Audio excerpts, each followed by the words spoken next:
Hello everyone, my name is Alvin Yasukevich. Today I'll be discussing the case of Missouri Miss McNeely, which was argued on January 9, 2013 and was decided on April 17, 2013. As I first begin my rebuttal, I will first give a little background on this case.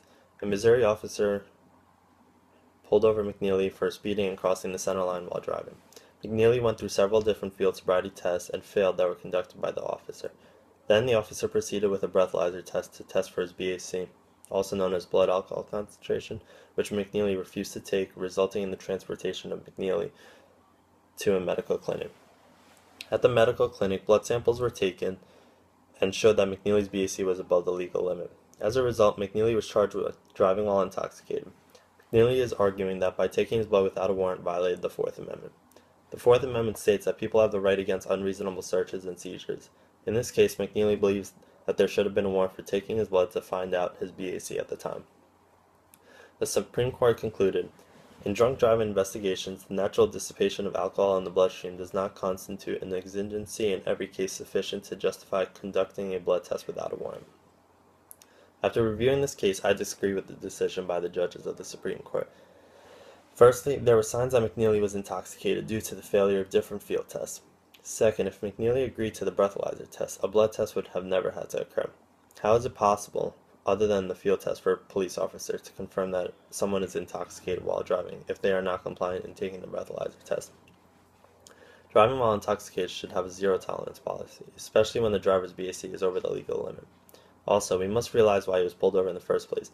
Speeding and driving in the center line is extremely dangerous to not only himself but to other drivers. This definitely constitutes as a reason why his blood had to be taken without a warrant, because if he continued to drive how he did, this could have been another case of drunk driving killed, something none of us want to hear and see.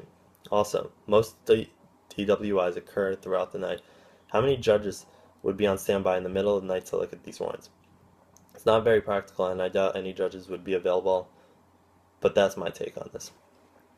The need for a blood test for someone who is under the suspicion of driving while intoxicated should not require a need for a warrant. How much different is a urine test from a blood sample test? When speaking about the Fourth Amendment, there almost is no major difference. There's a reason for a breathalyzer test, and that is to find the BAC of someone under the suspicion of driving while intoxicated. If they decide to reject this test, then the officer must resort to a blood test. There must be some sort of alternative for the officers to use in these types of situations, because like I said earlier, there's a zero-tolerance policy for those driving while intoxicated, and they must face the consequences for breaking the law. In conclusion, I believe that taking of McNeely's blood without a warrant did not violate the Fourth Amendment, because there is no other way to my knowledge to prove McNeely's BAC at the time. For a warrant to be granted in this situation, McNeely would not have been under the influence most likely by the time the warrant was given. Then McNeely would have walked away with no charges even though he committed a crime.